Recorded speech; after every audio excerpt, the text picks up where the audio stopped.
So, students, we have discussed the summary of the chapter. Now, let us start reading the text.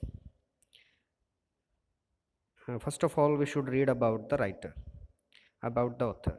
And I have told you about the author in the summary also. The name of the author is Salma Lazerlaf. You are able to see this letter here. Oh, there are two dots over it. Actually, there are three extra vowels in Swedish language if we compare it with English language, and its pronunciation is "a." So its pronunciation is Salma Lazerlaf. If you find this letter anywhere in this text, it means its pronunciation is not "o." Its pronunciation is "a." She was a Swedish writer whose stories have been translated into many languages. A universal theme runs through all of them. I have told you universal theme means you can relate this story to your life. Means you can find such characters in your surrounding, and not only you, the people who will be there in this world after 500 years, they will also relate to this story. That's why it is universal. Time और space का कोई बाउंडेशन नहीं है इस story पर. A belief. What is the belief? That the essential goodness, a universal theme runs through all of them. A belief that the essential means necessary. Goodness in a human being can be awakened.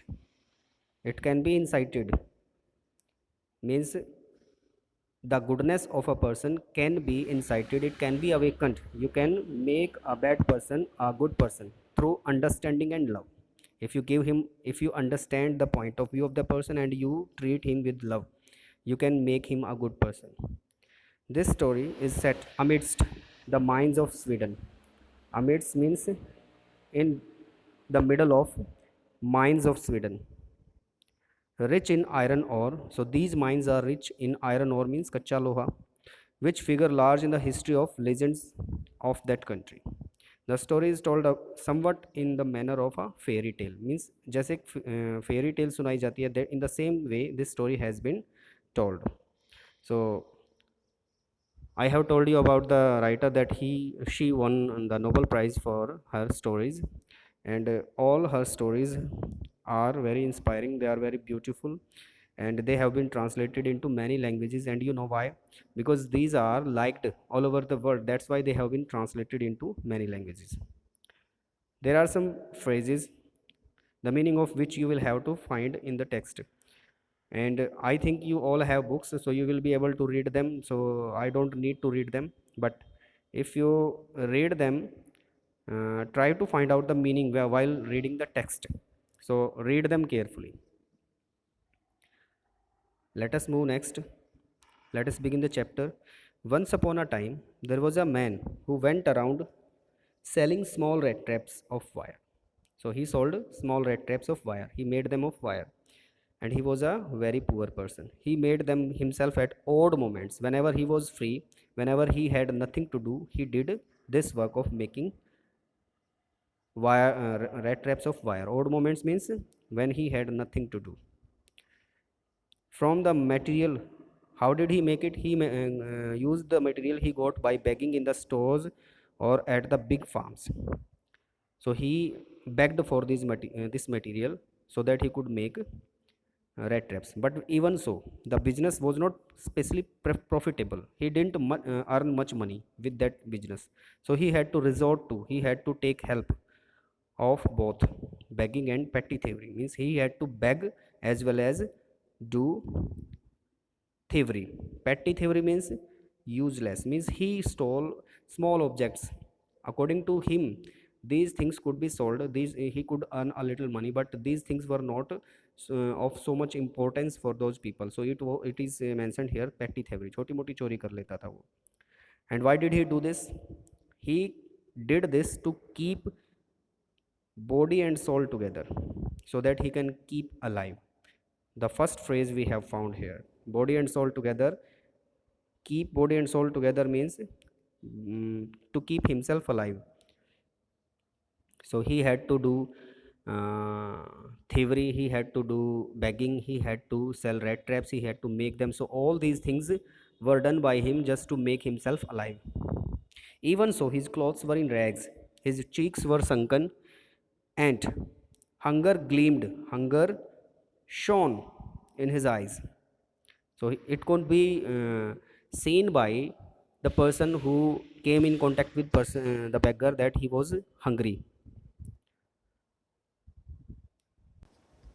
No one can imagine how sad and monotonous means without any interest, without any joy, life can appear to such a vagabond. Vagabond means that person who does not have any home, he keeps roaming here and there in search of food, in search of shelter, who plods along the road, who goes on foot along the road, left to his own meditation, left to his own thinking, means that person was always left in his own thinking and no one could imagine what kind of life he was living.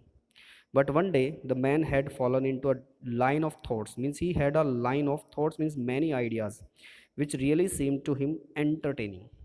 So those ideas, uh, those this thinking about the world was entertaining for him.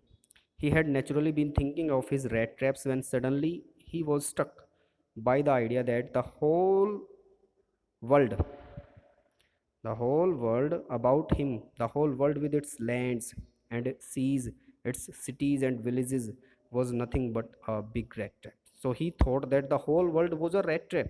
He made rat traps to sell them, but he came this idea that the whole world is a rat trap. Why? It had never existed for any other purpose than to set baits for people. What is the meaning of bait?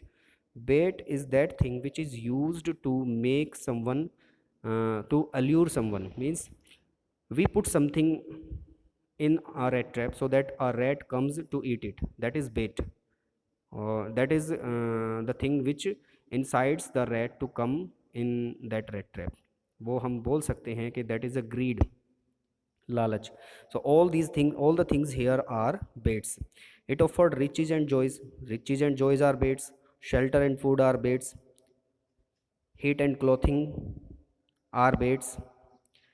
And exactly as the rat trap offered cheese and pork.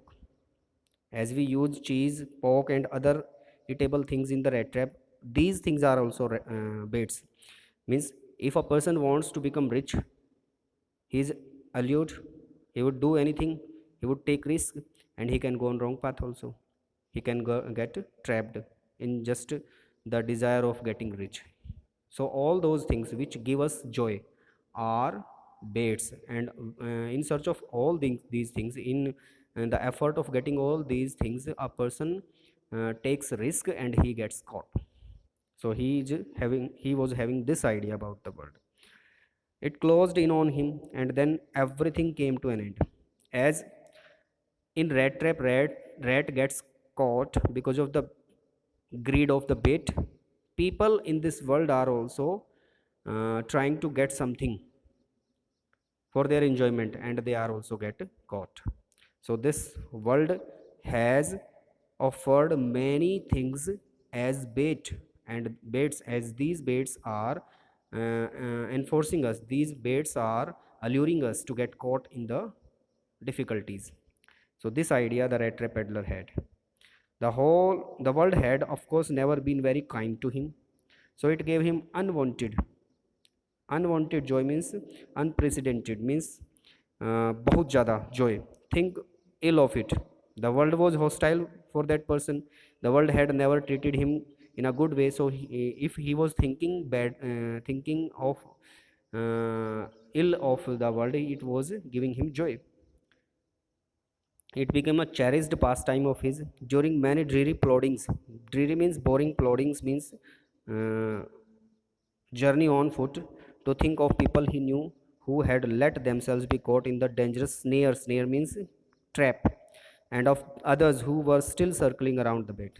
So, whenever he thought of the people who had got caught in difficulties because of what they were going to get, what they were trying to get in their life, so they were trapped, and he was thinking about those people who were going to be trapped.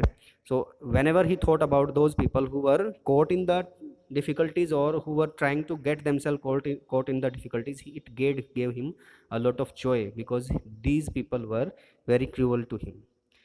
So till now we have read this chapter, and I think today it is sufficient for you, and I want you to read it carefully, and try to understand everything that we have read. Now I will ask you some questions now.